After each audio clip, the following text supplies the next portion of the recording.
ठीक है। तो अहंकार को आप ऐसे समझ, मैं मात्र इसके लिए बात कर रहा था जो आपने अहंकार पूछा कि सर ने पूछा अहंकार क्या है।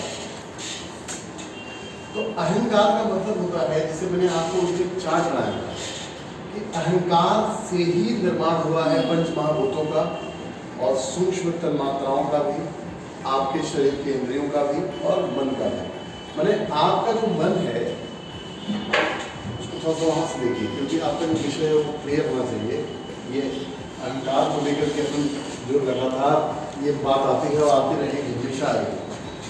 दृष्टा और दृश्य, आगे जो पढ़ोगे इसमें, दृष्टा और दृश्य का जो एकत्व है, चलता है कि नहीं, ये नया ही था तो भी इसलिए बताया। दृष्टा और दृश्य ये दोनों अभी मिल गए हैं, जैसे आत्मा और शरीर मिले हुए हैं।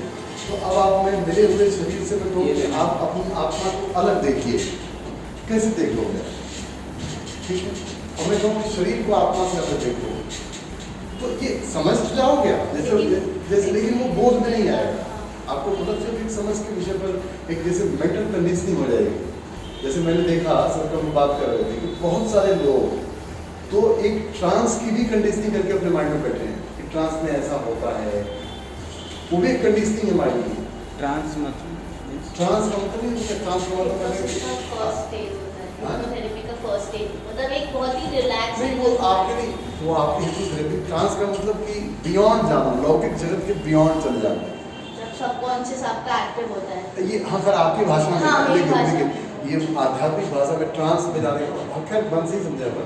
तो आप जब जाते हैं जो आप कॉन्शियसली सब कुछ जानते हैं इसके बियॉन्ड चलेंगे, उसको ट्रांस में जाना बोलते हैं। ठीक है, तो उसकी इसे नहीं कहते कि हम आप में स्थित हो गए, स्थिति प्रज्ञ, उसकी एक भाषा स्थिति प्रज्ञ गीता में इसका वो अर्जुन पूछता है ना, तो अर्जुन पूछ रहा है माइंड से, ठीक है, और भगवान बता रहे हैं माइंड से कि सम शत्रु चरित्र तथा माना अपमाने, ऐसा बोल तो दिया, लेकिन आप जरा मुझे कहा ढूंढ के लाइए जो सम शत्रु मित्र तथा माना अपमाने की स्थिति में हो। जब भी आपने एक मित्र का चुनाव किया है, एक शत्रु का चुनाव किया है, या दोनों ये भाव ही आपके अंदर बने हुए हैं, मित्र भाव शत्रु भाव बना हुआ है, फिर आप सम कैसे हो सकते हैं? ये तो दोनों भाव ही आपको विषम कर देगा। समझ पा रही है इस बात को? तुम्हारे मन में मित्र और शत्रु का भाव है, भाव दशा तुम्हारी है ना, तो ये भाव ही तुम्हारी बुद्धि को विषम कर देगा, तुम्हारे शरीर की पूरी जो मतलब कहते हैं फिजियोलॉजी को चेंज कर देगा, है ना, तुम्हारे पूरे हार्मोन के सिक्रेशन को चेंज कर देगा। मित्र के आने की खबर के बाद जो हार्मोन रिलीज होगा, और क्या कहते हैं शत्रु के आने की खबर से जो हार्मोन रिलीज होगा, दोनों अपने आप से, चाहे तुम कितनी भी कोशिश करो, तुम्हारे अंदर ये दो भाव जो अगर बने हुए हैं, तो इस भाव एक देखो तो होम्योस्टेसिस की स्थिति मानी जाती है आपके द्वारा विज्ञान में। सर देखिए इन लोगों ने उन्हीं शब्दों को, मैं तो कभी मैं थोड़ा चिंतित भी हुआ इस बात को लेकर, तो इससे बात कर रहा था अभी की बात है, मैं आ रहा हूँ म्यूजियम से, तो मैंने कहा कि हमारे ही चीज़ों को वो लोग एक नया शब्द दे रहे हैं और कल की तारीख में वो आपको बाहर कर देंगे, वो कह देंगे हमने किसी होम्योस्टेसिस एक शब्द आया है। क्या बताओ तुम क्या समझते हो? होम्योस्टेसिस एक बैलेंस मेंटेन करने की स्टेज होती है। हाँ। तो जैसे हम कपकपाते हैं ठंडी में कुछ, ताकि हमारी बॉडी का जो ऑप्टिमल टेम्परेचर है वो मेंटेन हो पाए, वो एक होम्योस्टेसिस की बैलेंस वाली स्थिति होती है। तो कैसे आती है? जैसे आपके शरीर, जैसे पहले तो शरीर में इनबैलेंस कैसे हो, असंतुलन कैसे हुआ इसको जानो, हाँ। है ना। जैसे आपके अंदर जैसे एक मतलब जैसे उत्साह बढ़ा या उदासी बढ़ी, ठीक है, ये दोनों स्थिति बहुत अच्छी नहीं है। उत्साह का बढ़ना, कई बार आप देखोगे कि मेंटल मतलब डिजीज के लोग जो शिकार होते हैं उनके अंदर कुछ लोग अति उत्साह में आ जाते हैं, ठीक है, तो बहुत ज़्यादा वो एक्स्ट्रा एक्टिव हो जाते हैं, है ना, और कुछ लोग का उत्साह गिर जाता है, तो वो सारी चीज़ों से कटने लगते हैं, उदासीन जाने लगते हैं, अपने को दूर कर देते हैं। कुछ लोग इतने एक्टिव रहते हैं कि लगता है कि पूरी दुनिया ही बदल देंगे, वो सारी दुनिया में अब एकदम परिवर्तन वही ला सकते हैं। ये भी एक बीमारी है जिसको अपन कह सकते हैं, जो कहते हैं कि वो क्या कहते हैं, कैसे बोलते हो आप लोग, अरे वो मुझे नहीं आ रहा है, डिप्रेशन।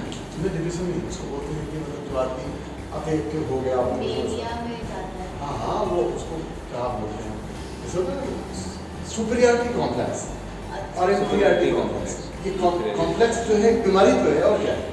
तो होम्योस्टेसिस जो स्टेट है वो कौन सा स्टेट है जिस वो सुपीरियरिटी कॉम्प्लेक्स और इंफीरियरिटी कॉम्प्लेक्स के बीच का बीच का है, तो बीच यहाँ का। पे कोई ऊपर नीचे नहीं होता। नहीं, तो जब शत्रु और मित्र भाव के साथ तो होम्योस्टेसिस नहीं हो सकता ना, क्या होगा?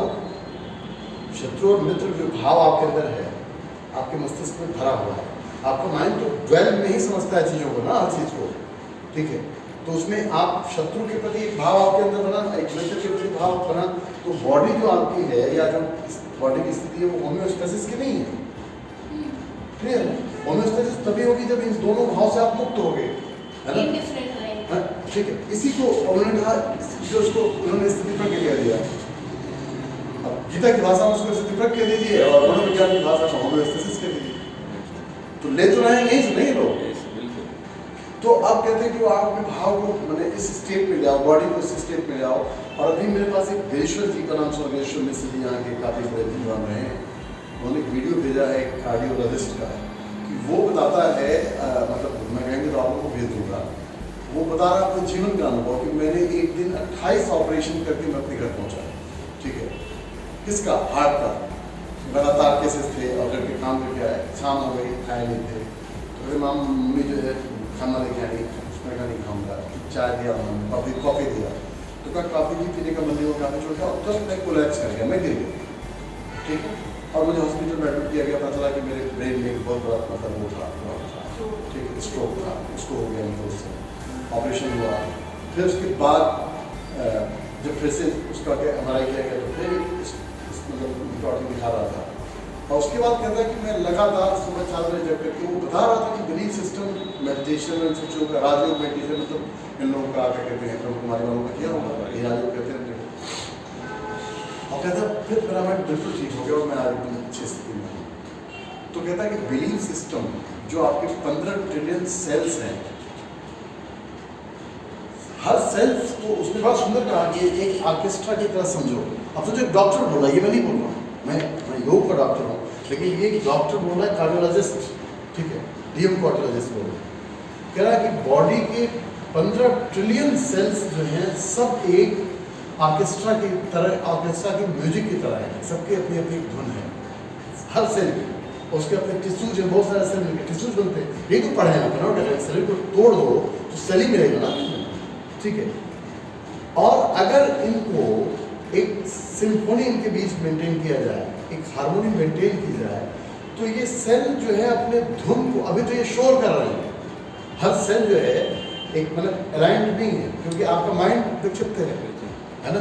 तो जब आप माइंड से कमांड भेजते हो इनको, तो ये सारे हार्मोनाइज हो जाते हैं, सब एक सिम्फोनी में धुन बजाते हैं, और फिर प्रत्येक सेल जो है आपकी जो बॉडी को, लोग कैंसर कहते हैं DNA तक चेंज हो सकता है, और पूरा छोड़ेंगे आज की तारीख में यहाँ तक, लेकिन नहीं, उसके लिए बहुत बड़े संकल्प शक्ति की ज़रूरत है, बहुत बड़े एफर्मेशन की ज़रूरत है, बहुत बड़े बिलीव की ज़रूरत है, जिसको हम लोग कहते हैं कि हम तो स्वयं क्रिएटर हैं, हम तो अपने कहते हैं कि हम गॉड, हम भगवान ही हैं। हमारे एक्सट्रीम लेवल पर जब हम साधना में जाते हैं तो हम कहते हैं परमात्मा हम दो ही, लेकिन अभी जो इसने पूछा अहंकार, यही अहंकार हमें परमात्मा का अनुभव नहीं होने देते, क्योंकि अभी जैसे आप सारी बातें अहंकार से सुन रहे हो, ठीक है, लेकिन आपके बोध में कभी नहीं आएगा कि आप परमात्मा हो।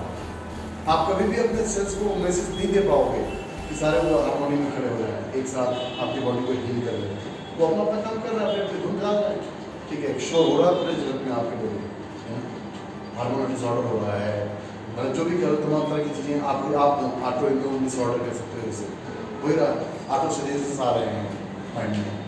तो अब जो आपने सवाल किया, इसको हम लोग अस्मिता कहते हैं, योग में इसको अस्मिता कहा। अस्मिता का मतलब क्या है कि दृष्टा और दृश्य का एक रूप हो जाना, जिन्होंने एक रूपता ग्रहण कर ली, ये समझ रहे हैं, ये दृश्य समझने लगा कि मैं चैतन्य हो गया, ठीक है, और चैतन्य समझने लगा कि मैं दृश्य के गुणों से युक्त हूँ, मेरे पास क्या है, दृश्य के गुण है, हम 3 गुणों में हैं, मेरे को आता है, जो भी मतलब कह लो, 3 गुणों में हम इसी में जीव हैं, ठीक है। तो इसमें एकत्व कायम हो गया, एकात्मता तो नहीं होगा, मैं एकत्व हो गया, एकत्व, ठीक है। हालांकि ये होता नहीं है, मैंने चिंता था आपसे कि एकत्व यहाँ नहीं होता, एक चूंकि एक चीज जैसे मैंने आपसे जो आपने पूछे अहंकार क्या है, तो ये होता है पुरुष, जिसको हम लोग चेतना कहते हैं, ब्रह्म कहते हैं, आत्मा कहते हैं, ठीक है। और इसके बाद एक तत्व और होता है प्रकृति। अब प्रकृति और पुरुष ये जो है सांख्य का सबसे मूलभूत एलिमेंट है जिसके द्वारा वो सृष्टि मानता है, और इसी के क्रिया रूप को योग शास्त्र कहते हैं। योग शास्त्र सांख्य से भिन्न नहीं है। एक इसमें ईश्वर पड़ जाता है 26वां तत्व, और बाकी 25 तत्व को ये भी मानता है, ये भी मानता है। अब जब ये दोनों मतलब मिलेंगे तो पता ही नहीं, क्योंकि दोनों का मतलब संभव नहीं है, लेकिन इन दोनों की सन्निधि हुई, सन्निकट हुई, योग हुआ, ठीक है। योग हो गया तो फिर क्या हो गया, ये अस्मिता ने जन्म लिया यहाँ पर। दृष्टा और दृश्य, ये दृष्टावान दृश्य कह दो, इसको दृश्य कह दो, ठीक है। अभी तो प्रकृति अदृश्य है, अब ये दृश्य में जब ये दृष्टा मिला है इससे, तब ये दृश्य में परिणत होती है, और जो पहला तत्व बनता है वो है महत्व, ठीक है। महत्व ऐसे होता है, महत्व, ठीक है। इसको बुद्धि भी कहा जाता है, ठीक है। अब यहाँ देखो, यहाँ तक कहीं अहंकार नहीं है, ये तुम्हारे बुद्धि वाला अहंकार नहीं है। यहाँ पर क्या हो गया, इन दोनों तत्वों का योग हुआ। अभी तक ये दोनों अलग अलग थे, कैवल्य में क्या होगा, कैवल्य में ये दोनों फिर अलग अलग हो जाएंगे, ये भी शुद्ध हो जाएगा, ये भी शुद्ध हो जाएगा, ठीक है। अब आप कह रहे हो क्या सब पुरुष अशुद्ध होता है, आत्मा अशुद्ध होती है। अब आत्मा अशुद्ध इसलिए होती है कि अभी इसमें दोनों के गुण आ गए, मतलब ये जो प्रकृति क्रियाशील हो गई, और इसमें इन्हीं प्रकृति को ही अपना रूप मान लिया, क्योंकि अपने स्वरूप का ज्ञान तो हमने रूप मान लिया, शरीर मान लिया, और चाहे कितना भी हम शरीर से ही सुनते रहे। तो अभी यहाँ महत्व हुआ, इस महत्व से जो है अहंकार बना। अब इसको यहाँ अस्मिता भी, अस्मिता तो फिर ये कहा जाएगा। अब इसी अहंकार में जो सत्व अहंकार है, जो सत्व है, सतोगुण वाला सत्व अहंकार, सतोगुणी अहंकार है, सतोगुण है ना अहंकार जो है, इससे जो आपका है 5 ज्ञानेंद्रियां, कर्मेंद्रियां और मन, 11 इंद्रियां यहाँ होंगी, ठीक है, सतोगुण से। फिर ये जो ये रजोगुण है, इससे कुछ नहीं हुआ, मतलब ये भी जो है ये क्या किया, इसने गति दे दी इसको सतोगुण मूवमेंट दे, क्योंकि ये गति का है। और यहाँ तमोगुण से ठीक है, पंचतन्मात्रा, हाँ, जो मतलब क्या शब्द स्पर्श रूप रस गंध और महाभूत बने, ठीक है, ऐसा है। तो जो शरीर बनी है, अब शरीर की जो इंद्रियां हैं उसमें ये पंच महाभूत शामिल है, क्योंकि अब यहाँ तक तो अहंकार है, ठीक है। इस चूंकि अहंकार से ये निर्मित है, तो अभी वो तो यहाँ तक अहंकार, यहाँ तक जो भी आप मैं को जानोगे, हाँ, या जानोगे या नहीं जानोगे, ये अहंकार है, ठीक है। अब इसके ऊपर जब आप जाओगे अस्मिता में, जहाँ पर एक मैंने आपको बताया अस्मितानुगत समाधि है, संप्रज्ञात में समाधि में, जैसे आपने सविचार, हालांकि उसकी व्याख्या उसमें नहीं है, लेकिन व्यास भाष्य में है, ठीक है। और आनंदानुगत और अस्मितानुगत, चूंकि आनंद किसको होता है, मन को होता है ना, मन नहीं होता, बुद्धि अहंकार को। तो मन क्या हो गया, ग्राह्य हो गया, मन से ही तो ग्रहण करते हो, मन इंद्रिय का विषय है। तो आनंदानुगत समाधि जो है वो ग्रहण करने का विषय है, क्योंकि ग्रहण कर रहा है ना, तो आपकी इंद्रिय ग्रहण कर रही है उसे, आप कह रहे हैं मुझे आनंद, बहुत आनंद आया, बहुत शांति का अनुभव है, जो भी कह रहे, तो आनंदानुगत आपने कहा। अब वो कहते हैं अस्मितानुगत समाधि जो है, उसमें आपके अपने होने का पता चल रहा है, सिर्फ कि मैं हूँ, ठीक है, मैं हूँ। तो यहाँ तक तो संप्रज्ञात है, लेकिन असंप्रज्ञात इसको निर्विल समाधि या निर्विकल्प योग कहते हैं, असंप्रज्ञात कहते हैं। वहाँ के बारे में कुछ बताया नहीं जा सकता, क्योंकि उसके बाद कहा नहीं रहा, वो चूंकि आप बताने के लिए अलग हो गए। अभी अस्मितानुगत को आप जान रहे हो कि मैं हूँ, मेरा होना था, इसका मतलब मेरा होना कहने वाला जो है वो भी मौजूद था, और आपका होना भी मौजूद था, यानी दो की सत्ता थी, तभी आप एक कह पा रहे थे। इसीलिए निद्रा को वृत्ति मान लिया गया, निद्रा को समाधि कह दिया जाता। सर समझे मेरी बात? नहीं समझे, ये वाला क्या है हृदय को?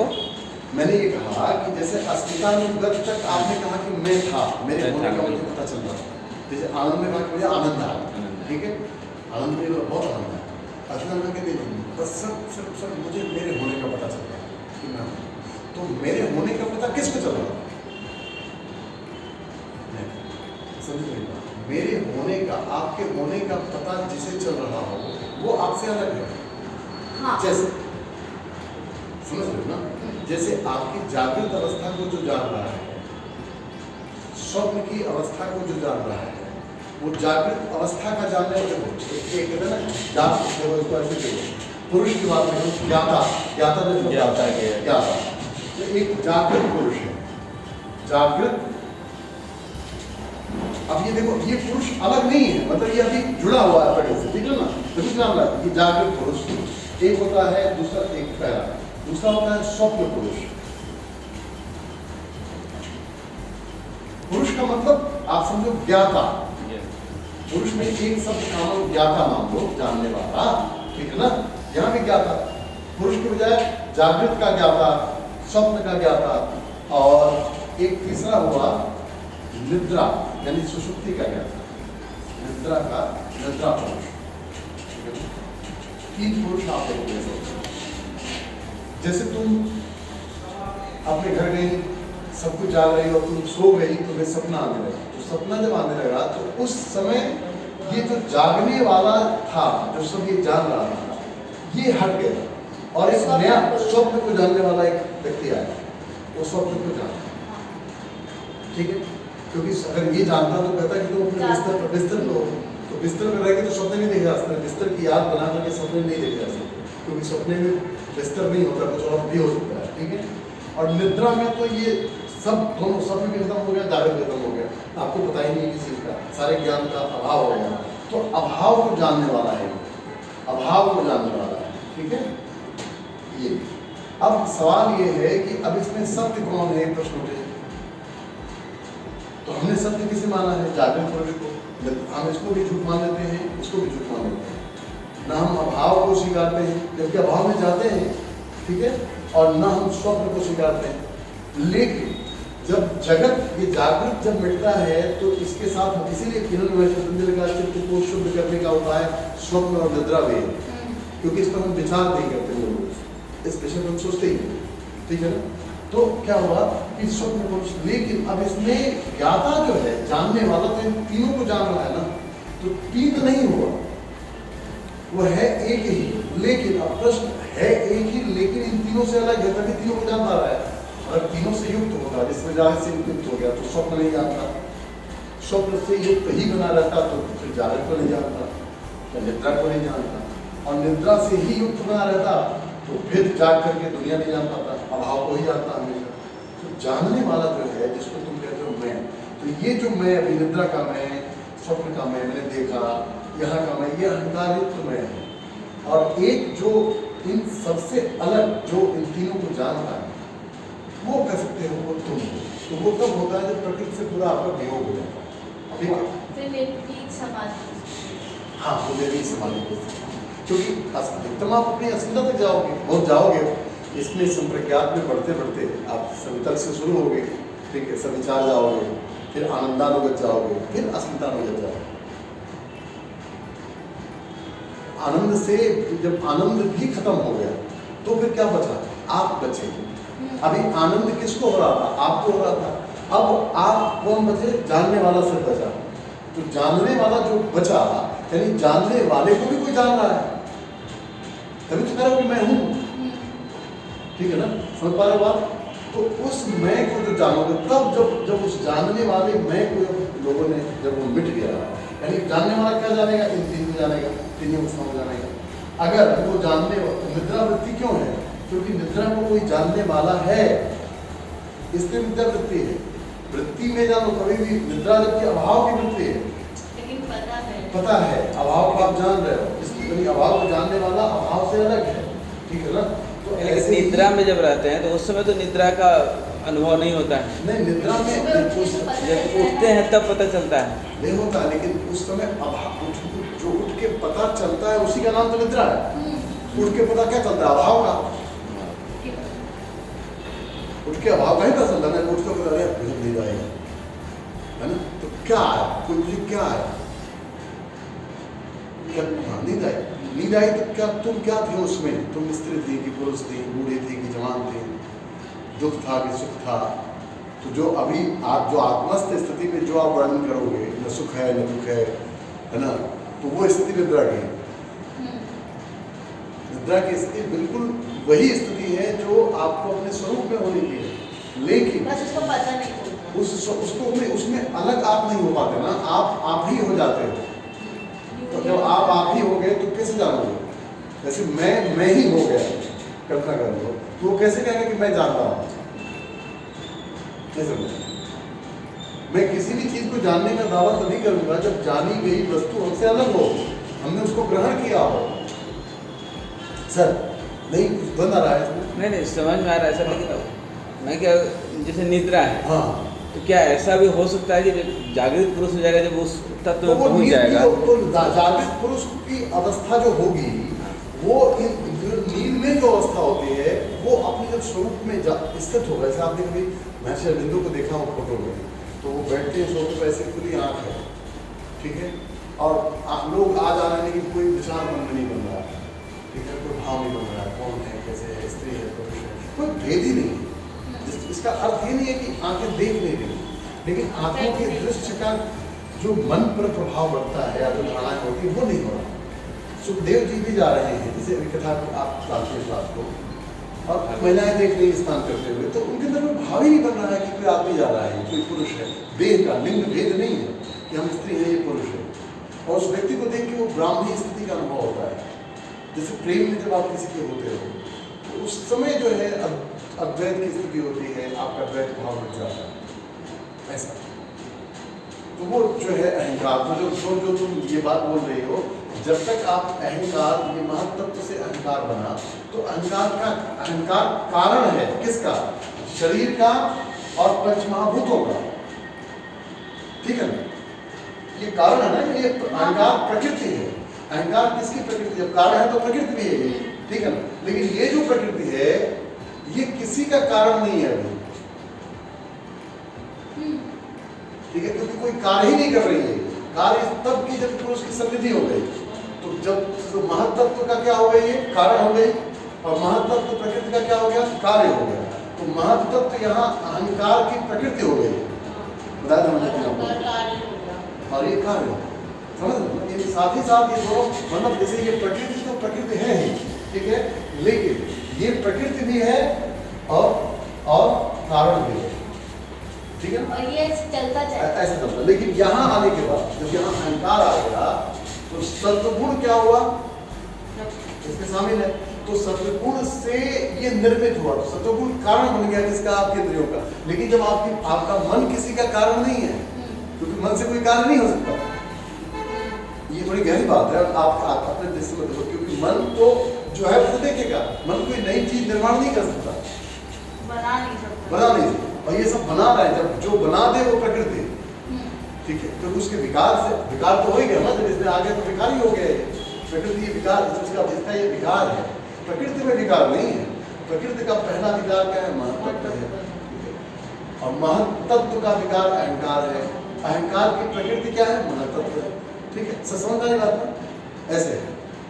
तो जब ये रहस्य समझ लोगे आप, तब आप जाओगे वहाँ उस अहंकार में, तब तो अभी इसीलिए सारी बातें अहंकार तक ही जाती हैं।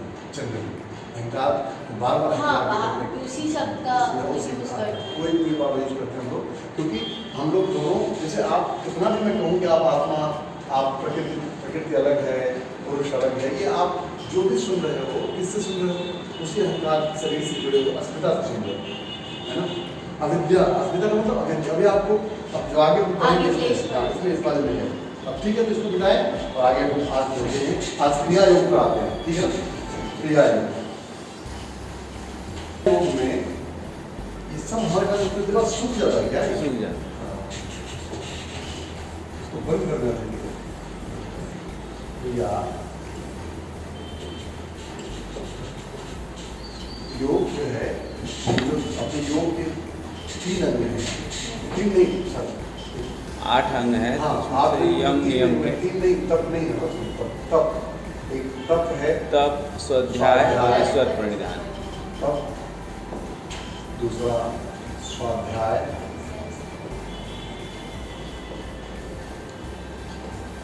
और तीसरा है ईश्वर प्रणिधान।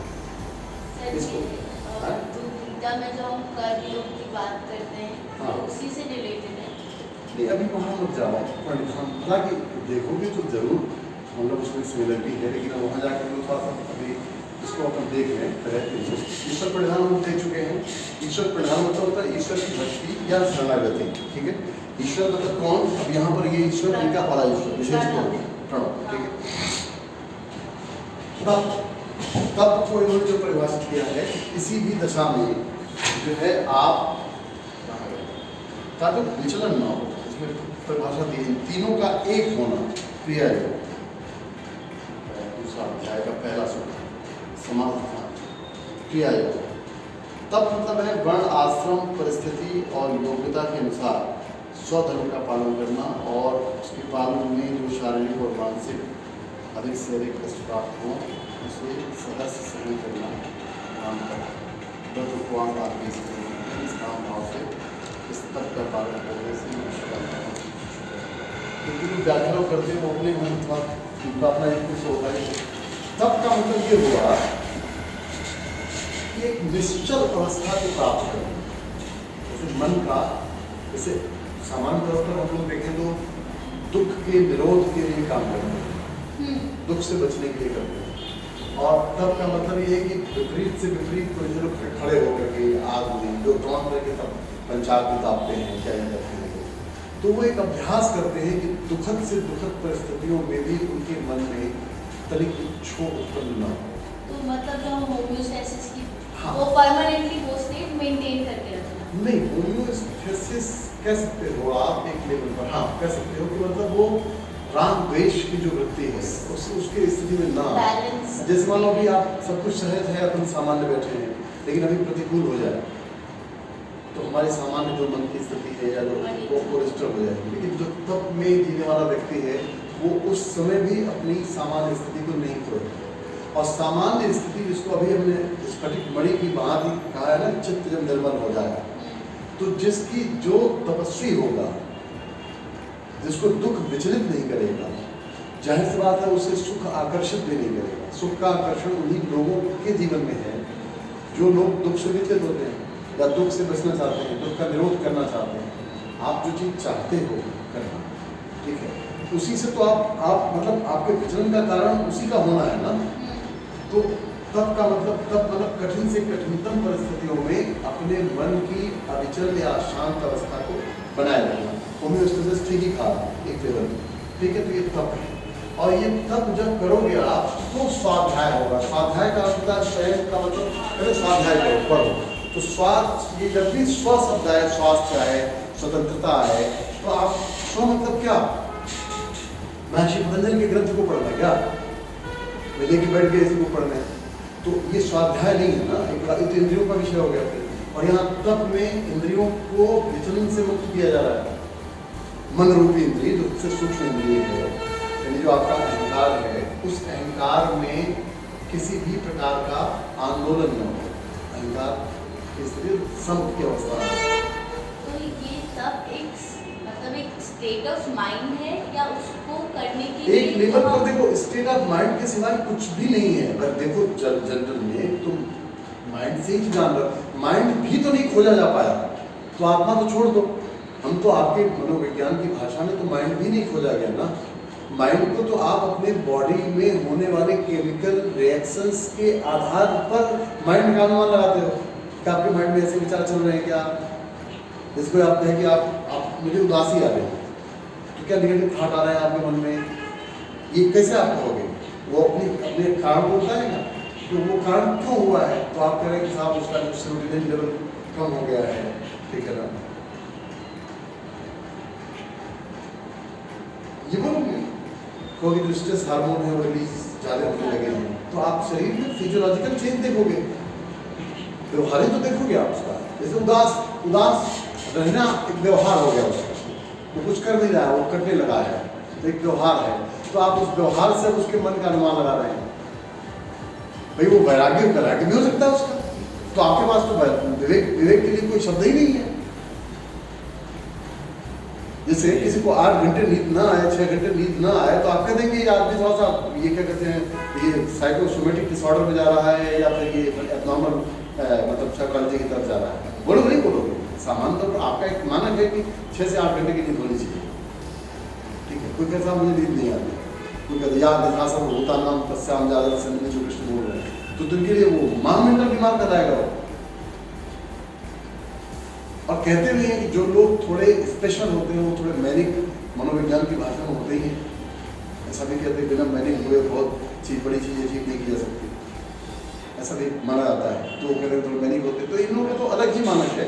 लेकिन जो आपने कहा स्वाध्याय मतलब जब आपका मन यानी अहंकार या जो भी मन की अंतिम स्थिति अहंकार की है, एक ऐसी स्थिति में है कि उसमें कोई स्थिर है, एक स्थिर मन है। अब जब स्थिर मन है तब आपके चित्त में आपके स्व, जैसे अभी आप आगे जब पढ़ोगे तो आपका जो चित्त है वो एक ही साथ तीन चीजों को जानता है।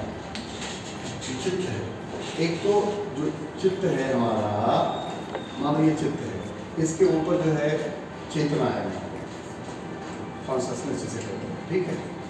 और अब नीचे जो है ये वृत्तियां हैं सर, ठीक है। तो अभी ये वृत्तियों से युक्त हो गया तो चित्त ने वृत्तियों का रूप धारण कर लिया, क्लियर। यानी ये वृत्तियों के साथ चित्त कैसा होता है ये भी जानता है। जैसे आप अपनी माँ की बेटी है तो आपके चित्त में बेटी वाला भी भाव है, ठीक है, बहन का भी रूप है। और अगर बेटी बहन कुछ भी नहीं है तो एक आपका चित्त का भी आपको जान एक पता है। और जब ये चित्त पूरी तरीके से जब शांत हो जाता है, वृत्तियों से निवृत्त हो जाते हैं, जो चेतना है इस चेतना का प्रतिबिंब इसमें आ जाता है। जैसे पानी शांत हो तो उसके नीचे की चीज दिखाई देती है, ठीक है ना। तो चेतना का प्रतिबिंब आने लगता है, जो स्व, जो आप चेतना को स्व भी कह रहे हो, ये तो स्व का आपको जैसे जब ये विचलन से चित्त बिल्कुल शांत है तो इसी शांत में जैसे मिरर साफ, उसमें कोई कलर नहीं है, कुछ भी नहीं है, वो धूल नहीं है, तो उसमें रूप दिखता है ना आपका। तो वैसे ही अपनी चेतना इसमें प्रकटित होने लगी। इसीलिए सतचित आनंद हम लोग शब्द आता है, देखा होगा सच्चिदानंद जो एक शब्द आता है, सच्चिदानंद रूपाय तापत्रय विनाशाय। तो अब सत्य क्या है? सत्य क्या है? ये चेतना और ये चित्त में आ गई, ठीक है। और जब आ गई तो इसका स्वरूप आनंद का है। आनंद समझ रहे हो आप? जैसे आनंद को आप जैसे होम्योस्टेसिस जो कहते हैं ना, उस अवस्था में जैसे आपके मन में कोई विचार नहीं है, ना कोई सुख की कामना है, ना कोई दुख है, एकदम शांत चित्त है, तो उसको आनंद की अवस्था कहा जाता है सामान्य, ठीक है। तो वो एक स्थिति आपकी बनती है, जिसको कहते हैं वही आपका रूप है। रूप भी आपका कोई है तो सच्चिदानंद रूप है, ठीक है। तब ये स्वाध्याय होगा, समझ पा रहे स्वाध्याय को? तब आप स्व को देखोगे, अपने उस आनंद स्वरूप को देखोगे, सच्चिदानंद स्वरूप को देखोगे, रूप को देखोगे, तब जाकर के ईश्वर परिधान होगा।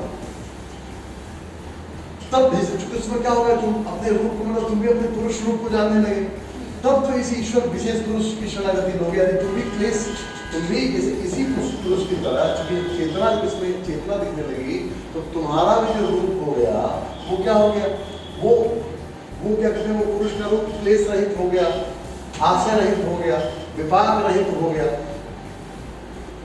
कर्म रहित हो गया, कोई कर्म नहीं, मनमस्त हुआ फिर क्यों डोले, हीरा पायो कान विद्यायो बार बार को डोले, हंसा पायो मान सरोवर तार तलैया क्यों डोले। तो एक स्थिति बनती है कि आप जो अभी संसार की छोटी मोटी चीजों में मतलब जो इंद्रियों के जो विषयों में भोग था, उसको उन्होंने कहा कि कामधेनु तज छेरी कौन दुहावे।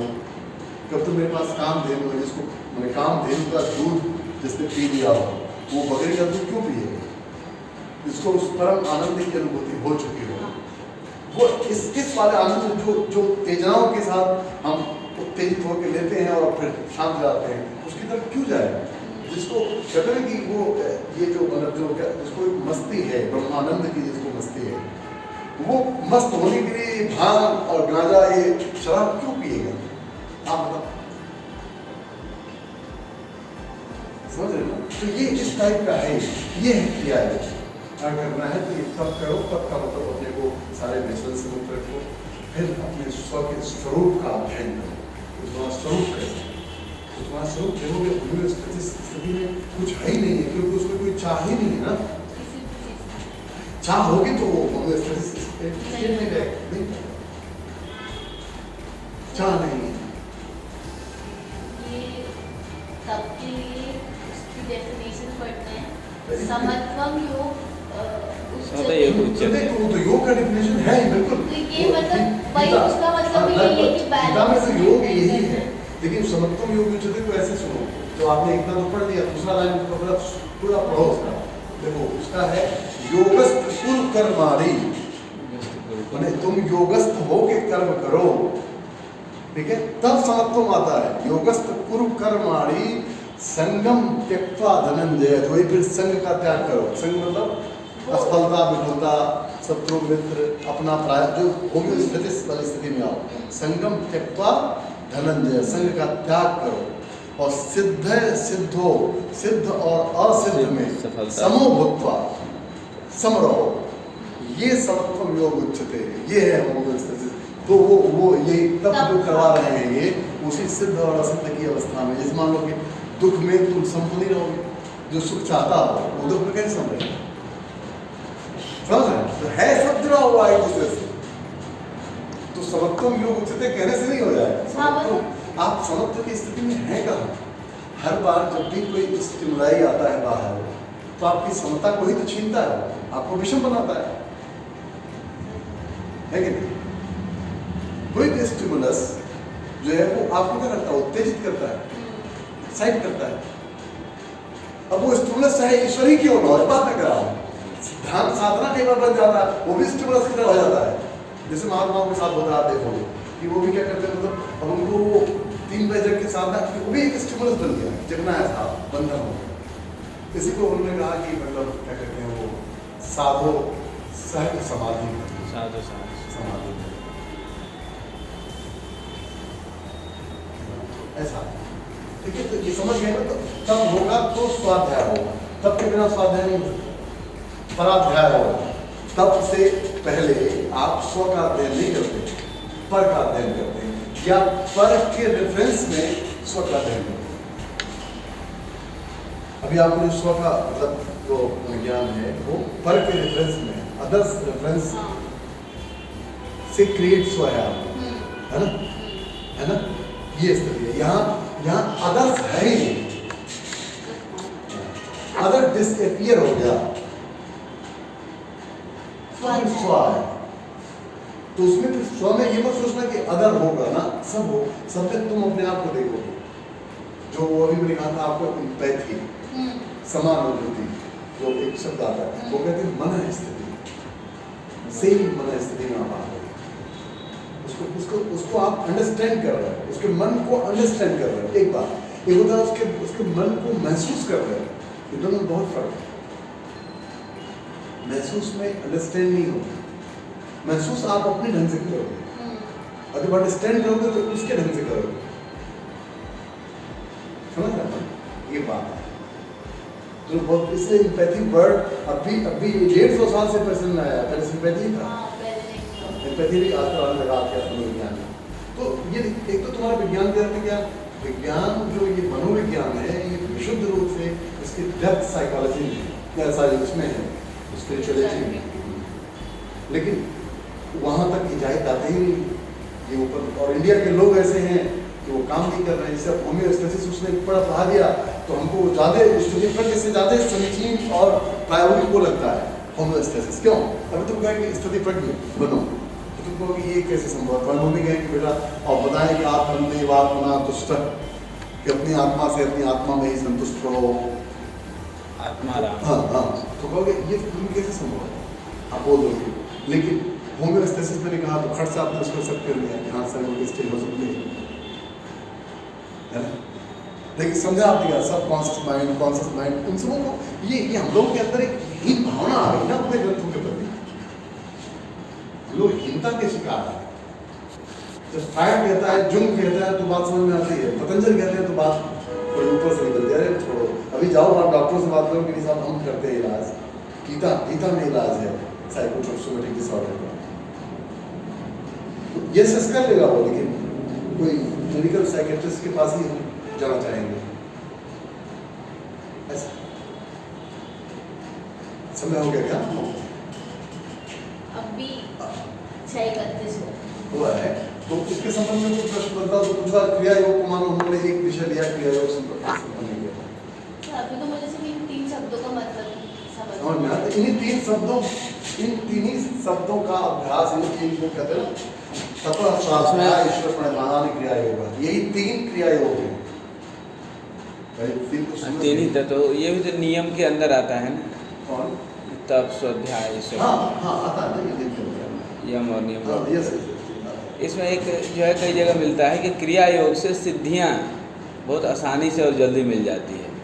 अब देखिए सिद्धियों को तो मैं भगवान से अभी मैं मानस करूँ नहीं, सिद्धियाँ सब मन का एक लेवल है और सिद्धियों ये मतलब सिद्धियाँ बाधक हैं। अभी मैं वो चौपाई आज ही भी ढूंढा गया उसमें, तो कहते हैं गो गोचर जहाँ लग मन जाई, कि जो स्वामी जी बोलते हैं जब अरण्य कांड में लक्ष्मण पूछते हैं कि मुझे उस परम तत्व को बताइए कि क्या है वो ब्रह्म तत्व, तो वो उसमें एक लाइन आता है गो गोचर जहाँ लग मन जाई सो सब माया जानह भाई। सब माया है। गो गोचर मतलब गो मतलब होता है इंद्रिय, अब गोचर मतलब जहाँ इंद्रियां विचरण करती है, विश्व में करते हैं विचरण, ठीक है। तो जहाँ तक मन जाता हो यानी जहाँ तक आप अहंकार से जान सकते हो, मन में बात आ जाती है अहंकार की, ठीक है। वो सिद्धि का वो सब मतलब सिद्धि उद्देश्य सब उसी में आते हैं और सबका परित्याग करना होगा तब जाके आप परम तत्व में अपने आप। उसमें लिखा भी है सिद्धियाँ भी नष्ट हो जाती है। जैसे वो कहते हैं ना कि गति न चाहो निर्माण, मतलब मुझे कोई चाह नहीं है, निर्माण भी एक चाह है ना, निर्माण भी एक चाह है, कहते हैं ये भी नहीं चाहिए मुझे। अब मोक्ष की भी यदि इच्छा है तो भी एक इच्छा तो है। इच्छा तो है, ठीक है, बहुत अच्छी इच्छा है, मान लिया बहुत सुपर बहुत ही व्यर्थ इच्छा है, लेकिन है तो इच्छा ही। तो मिटाए इसको। तो ये क्रिया योग है। क्रिया योग के बाद क्या है सिलेबस में? क्लेश का है। क्लेश अपन पढ़ेंगे पंच क्लेश। अब आज पढ़ेंगे ना, और रहने देते हैं, आज तो नहीं चल पाएगा ना। क्लेश का अविद्या अस्मिता राग द्वेष अभिनिवेश। तो पंच क्लेश में अविद्या अस्मिता राग द्वेष अभिनिवेश ये पंच क्लेश है। इसकी व्याख्या कर लेंगे। मैं कई बार कहा भी हूँ आप लोगों से सिलेबस पे बहुत टफ नहीं है, बहुत आसान है, लेकिन बशर्ते ये है कि अभ्यास हो।